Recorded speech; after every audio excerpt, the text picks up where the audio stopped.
Good morning and welcome to BC Cattlemen's Association's Public Affairs and Education Committee's third Coffee Shop Talk. Before we dive into today's topic on employee management, I'd like to do some introduction of BC Cattlemen's, our funders, our speakers, and cover some housekeeping items. So the BC Cattlemen's Association has been the official voice of BC cattle ranchers since 1929. For over 90 years, the association has represented the interest of beef producers across the province. As one of the association's committees, the Public Affairs and Education Committee has created a 6-part webinar series spanning from January to June of 2019. The topics included mental health, succession planning, employee management, employee retention, financial management, and mentorship. Information can be found on our website at www.cattlemen.bc.ca/coffeeshoptalks.htm or by calling the office toll-free at 1-877-688-2333. This webinar series was funded in part by Agriculture and Agri-Food Canada and the Government of BC through programs delivered by Investment Agriculture Foundation of British Columbia and the BC Cattlemen's Association. Before the discussion on employee management begins, I would like to introduce myself and cover some housekeeping items. I'm Bree Patterson, BC Cattlemen's Beef Production Specialist and the staff support for the Public Affairs and Education Committee, and I will be your host for this webinar series. This is a recorded webinar and will be used as a resource for future use. All participants are in listen-only mode to make sure that it's effectively easy to hear the speakers. And at the end of the discussion, we'll allocate probably 10 minutes for any questions, and those can be directed through the chat, which is on your right-hand side of the screen, to the participant named Bree. I'll read out those questions and we'll let Phil answer them later. And so before we dive in, let's welcome our guest speaker, Phil Bragg, manager of Douglas Lake Cattle Company. So Phil, do you want to fill us in on yourself? Sure, my name's Phil Bragg. I'm actually the assistant manager at Douglas Lake Cattle Company. I've been with Douglas Lake for 7 years, and I'm involved in all aspects of the ranch's management on the farm and cattle side at our Douglas Lake, Alkali, and Risky Creek divisions. And I'm also involved on the management of our logging and resort divisions. We generally operate with a staff of around 100 employees with an additional 40 or so seasonal employees during the summer harvest season. And these seasonal employees also consist of about 13 or so Mexican nationals that we hire through the temporary foreign worker program. I guess I'd just like to maybe preface my following comments by saying that for me, employee management is a constantly evolving learning process. I'm certainly not an expert at it, but I've found that in order to become better at it, you really need to treat it like any other subject that you want to improve on. You know, I try and read as much as I can about it, talk to people that have more experience than I do, and take the time to reflect on what's worked and what hasn't. But ultimately, you got to treat it like any other aspect of your operation that you want to improve on. If you want to increase your yields or try new crop varieties or whatever, what do you do? I mean, you read about it, you talk to others about it, you attend seminars, and you try to take in as much knowledge as you can. And that's what I do on the employee management side. And I would suggest doing the same if you want to become a better people manager. Excellent. Well, thank you very much, Phil. So if you're ready to jump into some of the questions that the Public Affairs Committee has curated, I'm ready. Sure, go ahead. Excellent. So the first question they had was, how do you handle behaviors that aren't productive with employees? Okay, well, I think one of the most important things to keep in mind when thinking about employee behavior and performance is that an organization is only as good as the poorest behavior that you're willing to put up with, basically. And this can, also be one of the hardest things to address because most people don't like dealing with conflict. But dealing with it ultimately, not dealing with it, I should say, ultimately has an adverse effect on your workplace. In a lot of respects, it's also unfair to the employee that's not behaving like you hope they would, because he or she may not even be aware that their behavior is unproductive. creating an environment where employees feel comfortable expressing their opinions and feel comfortable sharing their thoughts and ideas, I think is a really important aspect for a progressive workplace. So making sure that your poorest or your employees that aren't acting in a supportive way, you want to make sure they're not having a negative effect on others around them. No, I think that's a really good point. Making sure that your environment is healthy and conducive to the employees and the management makes it much easier to tackle those tough behaviors or those tough situations where an employee might not be aware that they're having or causing an effect to the bigger team. For sure. So to jump into some more fun stuff, I guess, do you offer professional development opportunities? That could be attending seminars or workshops on forage or cattle handling, or attending bull sales, or anything that's kind of off farm or off ranch involved.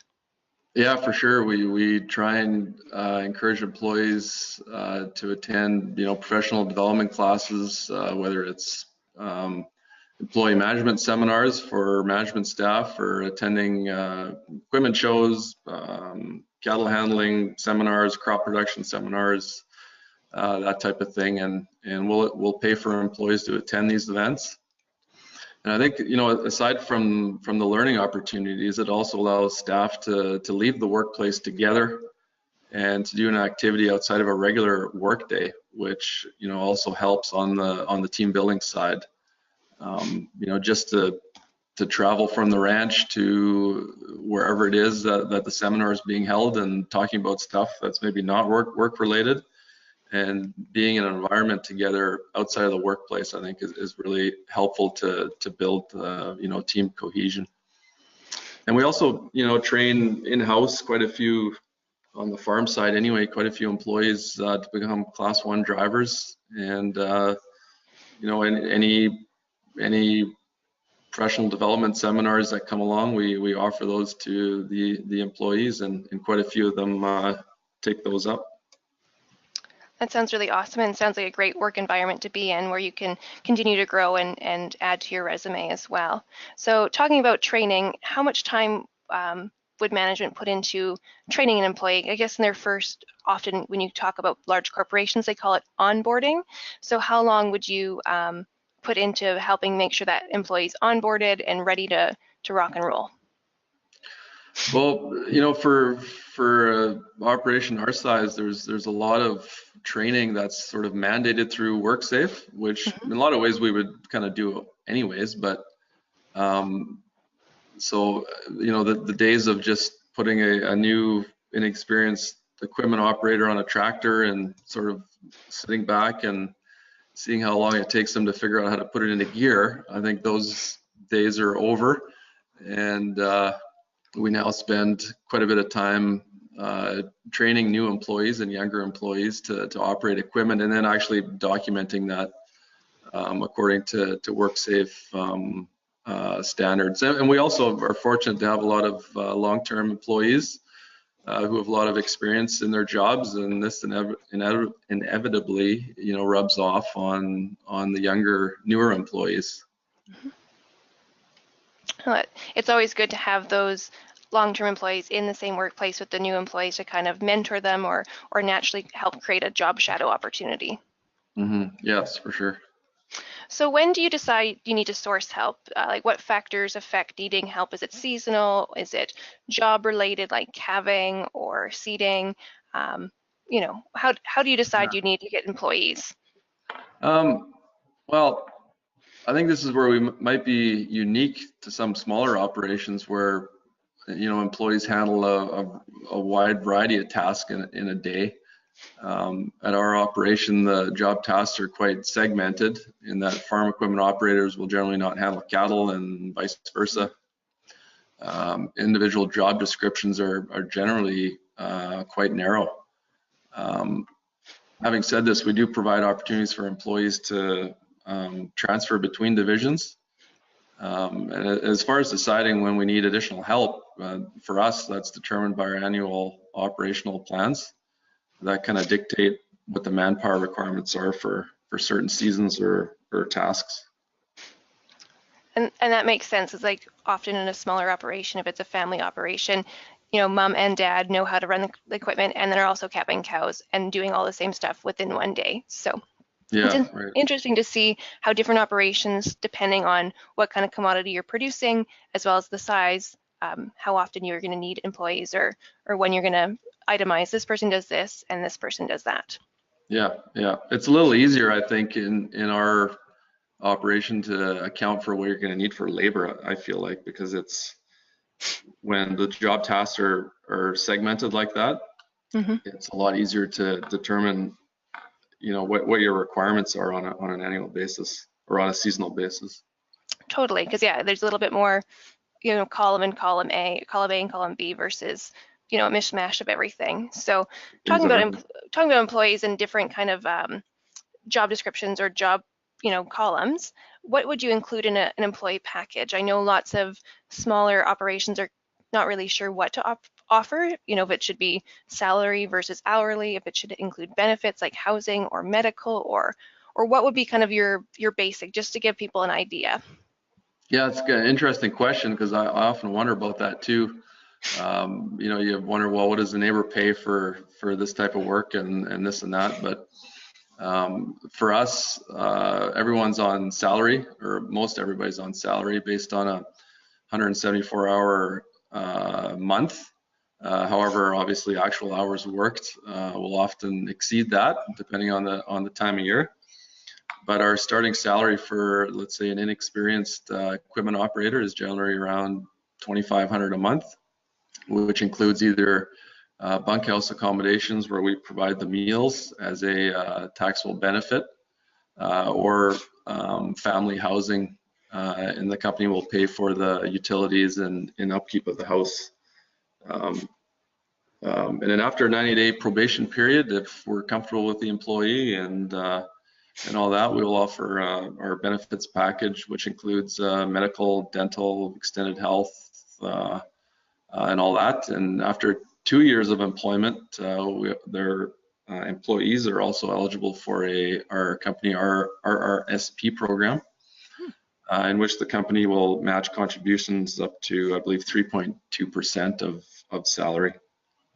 That sounds like a really well-rounded package, and a package that makes you become competitive. Because, like you said, you're never sure what your neighbor is paying, and what's on the other side of the fence line is always tricky to help when you're trying to be competitive within the sector. Yeah, and I think for us, because the job tasks are so segmented, when we look for, let's say, an equipment operator, he will literally only operate equipment. So for us, you're competing against a lot of not just the agriculture industry, but other industries for that employee, like oil and gas or construction or whatever.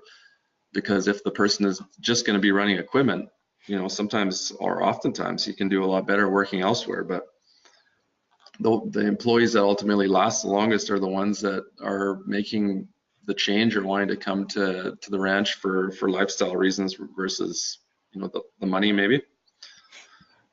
No, totally. And I think it goes back to that first comment we talked about, creating a very healthy or welcoming environment too. So someone's going to come to an environment that is healthy, or it's a lifestyle if they want to be living on a ranch versus in, downtown. So it's kind of a combination of both. Yeah, for sure. Yeah. So that kind of goes into our next question, where the committee was kind of curious how you guys figure out how to pay, say, a cowboy versus, a farmhand or cropper versus officer management. Do you guys have tiers? Do they work their way up? Is there any kind of way you Yeah, guys figure that one out? yeah, our ultimate goal is to work people up. That's kind of what we want to do, and sort of the basis of the whole employee management thing is to develop employees, right? But we'll probably get to that later. But a starting cowboy or farm equipment operator would make about 2,500 a month. Some experience, but not a whole bunch. Foremans will be in the 35 to 4,000 range, and then mid-level management 4 to 7,000, depending on the job responsibilities, and that also comes with the company housing. No, and that it makes sense, and it seems that you have nice tiers that help people work their way up and kind of see where they're starting here if they want to get up to here as well. Yeah, yeah. So when you are hiring a new employee, do you have any screening or certain things you look for in an employee overall, not just in certain job descriptions? Often in the animal ag industry, we see concerns with, animal rights or animal welfare concerns where people are coming in, activists are coming in and trying to, get some information for their own agenda. So how do you guys screen that out as a large ranch? Well, luckily we haven't had that problem yet, but and we're not inundated with resumes, so it's not like I have a stack of 30 to choose from. So our screening process basically consists of reference checks, phone and in-person interviews, driver's abstracts, and consent to criminal record checks. That's basically it. And So then it's, yeah, just the standard 90-day probation period also yeah. on So it's that very, employee. yeah, very similar to lots of other jobs out there, and so that's good to see that you guys haven't had that concern yet. Is that something you guys will take into consideration in future as we get more and more urban and people are becoming more and more curious about animal agriculture and maybe having unique or different views on it? You mean an employee specifically here to sort of figure out how we operate internally and Kind of, report I that guess. to Yeah, somebody else? you hear about it not so much in the beef sector, but every Dairy. once in a while you'll hear about it in the poultry or dairy sector, unfortunately. So, Yeah. Well, it's not often that we hire somebody that has zero farm or ranch experience. And I would suspect that a lot of these types of people would have almost no experience on a ranch or a mhm. farm. So, but yeah, no, you're right. It's something to be aware of for sure. No, and it's tricky because again, if you're usually hiring people who come from a ranching background, and like you said, if these activists don't have a ranching background, they're very easy to go to the bottom of the pile for potential employees. Yes, yeah, for sure. Yeah. So you had mentioned earlier that you do hire Mexican employees from time to time. Do you hire mostly Canadian, or how does that work? And do you use like a government workers program, or do you do it word of mouth? Uh, it depends on what division, like the cowboy crew, usually we don't need to advertise for that. Enough people know where we are and what we do, and we get enough resumes on that side of the business to keep us going. Actually, we don't need to advertise for cowboys. It's more on the farm and heavy equipment side, truck drivers, that type of thing that we need to advertise for to get people. But we hire quite a few Canadians from BC and Alberta. We've also had good luck with people who are able to work in Canada on a temporary work permit from other countries like the Netherlands, New Zealand, Australia, Germany. To me, it seems like if a person has the motivation and ability to apply for work permits and organize travel to Canada, the barrier of entry is already a lot higher than for a local applicant. And these potential employees generally are already have a higher level of motivation to succeed through that process. And 9 times out of 10 have worked out really well for us.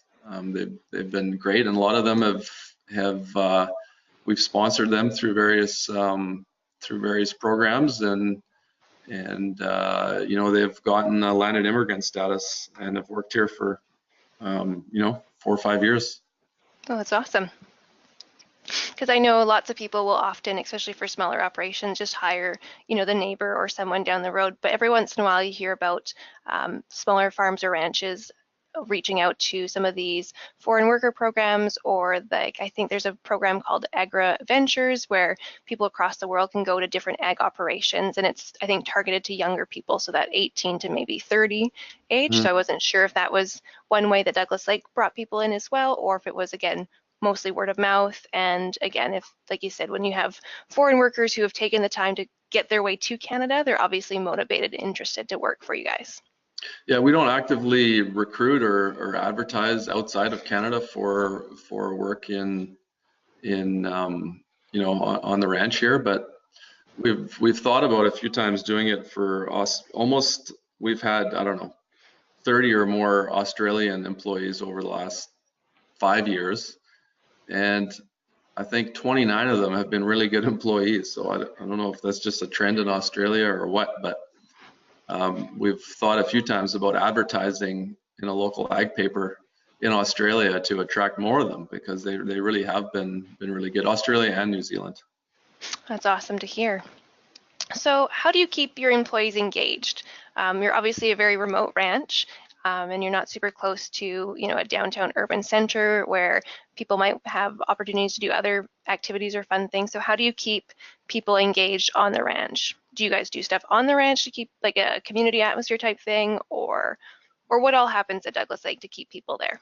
Well, I think we're pretty central. I think, being the largest ranch in Canada, we're 3 hours from Vancouver and a couple hours from Kelowna and whatever. But I think being able to demonstrate that the company is willing to invest in hardworking, motivated employees by providing training and more responsibility is really key to keeping employees engaged, and also providing opportunities for family employees to involve their children in various ranch activities and celebrations like, excuse me, Christmas parties, Halloween, Canada Day, birthdays, whatever, is key to not only keeping employees productive, but almost as important, their family members also. So creating an environment where employees feel like they're valued and heard is, really important to keeping them engaged. We were fortunate at the moment to we had a Christmas secret, or not a secret Santa, but a Christmas party where we had Santa come for all the kids, and I think we had 35 kids at that from the ranch, all within basically between the ages of 1 and 7. So that was pretty neat to see, and it's always easy to get employees together if you do it for the kids, rather than doing an employee party. Well, some people don't want to go and this and that, but if you do it for the kids, then basically everyone with kids shows up, and it's really good to foster that community feel. Totally, having that, yeah, family atmosphere, community feel is really important. And yes, I guess Douglas Lake is not super remote, but it's by no means, close to downtown Vancouver. So That's it's Yep. exciting to see that a ranch that is, yeah, about, 40 minutes away from the nearest town can still keep people really excited and engaged, and actively not feeling that they're completely separate from, the rest of what they might consider a community. For sure, yeah. Yeah. So I think we kind of talked about before, but how often do your employees bounce between different portions of the ranch, like go from cowboying to farm or vice versa? Kind of like, as a part of keeping employees engaged and providing new opportunities, we have the ability to provide job opportunities between various jobs or divisions. Farmers can, try out as cowboys and vice versa. And we currently have a couple of employees that have started on the farm crew and then went to the cowboy crew, and one's actually back on the farm crew now. So we do that, and also we've had a couple examples where people have moved between divisions, worked at Douglas Lake, and then they go up to Alkali for a couple of years, and then come back down to Douglas Lake. So there is some transfer between divisions also. That's awesome to see. And I guess I'm sure people, like you said earlier, your job descriptions are pretty narrow and pretty focused. So people are going to apply for what they're really passionate or really interested in. But it's awesome to see that there's the opportunity to grow and change and say, hey, I don't really want a cowboy anymore. I want to try operating equipment and switch to that instead. Yeah, for sure. So you probably have some full-time and then some seasonal workers as well. So what are the pros and cons, I guess, of each portion? So I guess we can do the pros of seasonal employees. I think seasonal applicants have a record of seasonal employment. Maybe this is the con side first. I don't know. We'll see. They're generally more, transient than those that have had a record of long-term employment, and it's often not by choice. I find in a lot of instances. But all staff that we hire in the spring have the potential to become full-time employees if they show that they can be an asset to the to the company. And I guess the pros are that seasonal employees can fit in well with the seasonality of ranch work, but are not always, I find, especially the local guys, are not always the highest performers. And really that's the main reason why we have transitioned more towards the temporary foreign worker program, as they have just an awesome work ethic, but are not able to be in Canada, or only able to be in Canada for a maximum of 8 months, which really fits in well with the seasonality of our operation. That makes sense. And so what would be the pros and cons of full-time versus, just doing everything seasonally?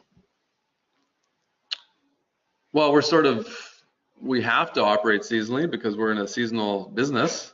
The nice thing about full-time employees is that the reason why they're full-time is that they're valuable employees, and you want to be able to keep them around. I guck what allows us to keep a lot more full-time guys than maybe some is that we have a fairly large backgrounding operation in the feedlot, so that allows us to justify having guys around in the winter that maybe we wouldn't need otherwise. No, that makes sense. When you have various different divisions or enterprises underneath your larger umbrella, it's much easier to have someone who was originally seasonal to become full-time or naturally have a full-time position. Yeah, because otherwise it's really difficult. Like at Alkali, we don't background very many calves up there, and in the winter we can get from a high of 27, 28, we can get down to 15 easy enough. So you don't want a guy around that you don't have work for. No, that makes sense. And most employees want to be engaged and doing something. They don't want to be sitting around just like twiddling their thumbs and waiting for something to do. So it's good to have super engaged employees that way. For sure. Yeah. So do you have a certain management style or philosophy you subscribe to or go with? Or I know you'd mentioned you read a lot and you try to take in as much employee management type training opportunities. So do you have one particular way you try to manage, or do you mishmash a whole bunch of different management styles into one? I think it's more of a mishmash. And I think for me, one of the most important jobs of a manager is to kind of relentlessly upgrade your employees, using every encounter to coach and build self-confidence and, to help them along. Developing people should be a kind of a daily event, integrated into your everyday goings on. And it's also important to recognize and acknowledge the good work that employees do in order to kind of continue encouraging that kind of peak performance that you're after.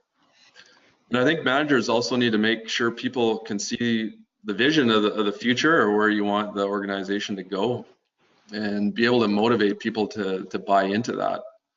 And as a part of that, I think creating context is really important in being successful with that. Not only verbalizing your goals, what you want to achieve, but explaining why we want to get there is really important in achieving those goals. Without context, your goals will have very little meaning. And you can implement this, I think, on a daily basis with everything that you do. For example, telling the crew that you want to target, let's say, 65% moisture when you're silaging, but not going further to explain why that's critical on the silage quality and on the ration formulating side, doesn't give much context to employees. Or not explaining to the cowboy crew what vaccines they're giving at branding, or what they're for, or what they cost. It doesn't provide context, and the result is often that kind of a careless attitude is adopted because the importance is underappreciated or not understood. So I think the takeaway message is this: that you got to take the time to explain to employees why they are doing a certain task and why it is important. It helps to add value to simple jobs that employees often may not appreciate the value of. Another example is the job of packing silage, which is one of the most mundane tasks on a farm and often given to the least experienced employee. But this job, you know, it involves driving up and down a silage pile all day, back and forth, back and forth. But this job is actually the single most important job in the silage making process and critical to feed quality. So making sure you communicate this to that new experienced guy on the machine, you make his simple job much more enjoyable, and he'll be more productive as a result. If a guy doesn't know anything about it, he thinks, well, this is pretty dumb. I'm driving up and down this pile all day. You know, but it's really, like I said, one of the most important parts of the process. And then lastly, I think, you know, celebrate successes as much as you can, no matter how small they are. Celebrating makes people feel like they're winners and creates an atmosphere of recognition, which kind of ties back to the employee engagement piece we talked about earlier. Totally, and I think it builds a bit of camaraderie, and there's that age-old comment kind of, when you have a business, you want your employees to treat the business like it's theirs as well, not just your own. You want them to treat it the way you treat it, so then that way everyone's involved and everyone's invested in the end goal. It's not just management's invested in the goal and employees are just there to do the grunt work. So I think it's really important, and it sounds like you guys have created a pretty awesome atmosphere to keep people engaged and understanding the importance of where they fit into that puzzle piece as well. Well, and like I said too, it's, you know, a lot of these things that I've said are things that we strive to do. You know, sometimes we fall short, as everyone else does, but it's something and it just requires daily attention. It's like anything else you do on your farm or ranch, where you're looking after your water or your crop or your cattle or whatever. You got to look after your employees. They're the single most important asset that you have, and they really need as much attention as everything else. You're only as good as the people that you have, especially when you get to a larger size where you're not able to do everything yourself. Totally. And I know you mentioned you read and did stuff like that. Do you have any like podcasts or books or websites you often like to refer that you can mention to the viewers and those who'll be watching this later on? Not generally, you know, on the agriculture side, you see very little in terms of employee management. It's usually crop production or cattle production or equipment or that type of thing. But I think a lot of the really good resources are just out in the general business world when it comes to employee management. There's endless online material and books and whatever you can take in. Yeah, simple Google search and you can find quite a bit of information out there. Endless, yeah. So those were the questions the committee had. So if you had any last words, Phil, that would be awesome, or any kind of little things you feel we haven't touched on, we've got some time to discuss that before we turn it over to questions. Yeah, not really, other than thanks for the opportunity to talk about it. And it's kind of a topic that I'm interested in anyway, so that was excellent. Good. Well, thank you, Phil. And so I'll open that up to anyone. If you have any questions directed to Phil, just shoot them into the chat box at the bottom right-hand corner of your screen to the attendee named Bree, and we will read them out loud and get them answered.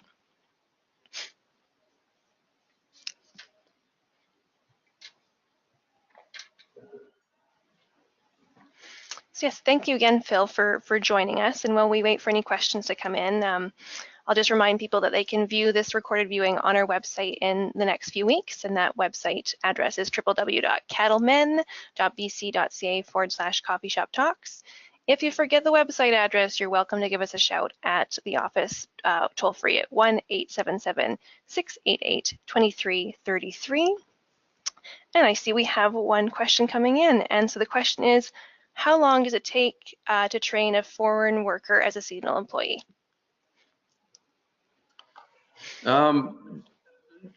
Generally, for us anyway, the tasks that they do on the ranch are labor intensive, so it doesn't take a whole lot of training to, you know, fix corral fence or clean feedlot pens or whatever. So that part of it's not difficult, but the greatest asset that they bring, I think, is their work ethic. Like, it's just unbelievable. a lot of local employees, you say, oh, today we're gonna paint fences white or whatever, and they kind of drop their head and this is a pretty shitty job, and you kind of take as much, try and make it last as long so you don't get onto something else. But they're totally different that way. For them, they're paid hourly, and that's mandated by the program. But they make in an hour what they make in a day back home. So all they really care about is maximizing the amount of hours that they work. And they're from a culture, in a country where hard work is sort of ingrained in the fabric of their culture. So yeah, can't say enough about that program and the guys that we've had. Really good, and a lot of them, some of them are on their third year back here, so they're already familiar with the place. They know the job, they know what they're doing, and it's a good deal. They come in March and leave in October. That sounds awesome. And so we have another question, and the question is, how many women apply for your jobs, and do you think the number is increasing? Right now, like, we have quite a few women, obviously, because we run a recreation business also. So I don't know if that's probably doesn't answer your question, but on the farm and ranch side, we've had cowgirls here. We don't have any at the moment. We've had women on the farm crew, also none at the moment. But we certainly look at every applicant that comes in, and if they're qualified, we'll take them. To be honest with you, we don't get very many women applicants on the farm and ranch side. So I'll extend one last reach out there for any last questions, but otherwise, it's been a really interesting and informative discussion. So thank you, Phil. Yeah, well, thanks for the invite. You're very welcome. So there's no further questions. I guess that officially wraps it up. So we'll just thank our funders, Agriculture and Agri-Food Canada and the Government of BC through programs delivered by Investment Agriculture Foundation of BC and the BC Cattlemen's Association. Again, thank Phil for attending and being a great speaker for today. And until our next webinar, thank you guys for tuning in, and be sure to grab the last 3 webinars starting in April. All right, have a great rest of your day, everyone.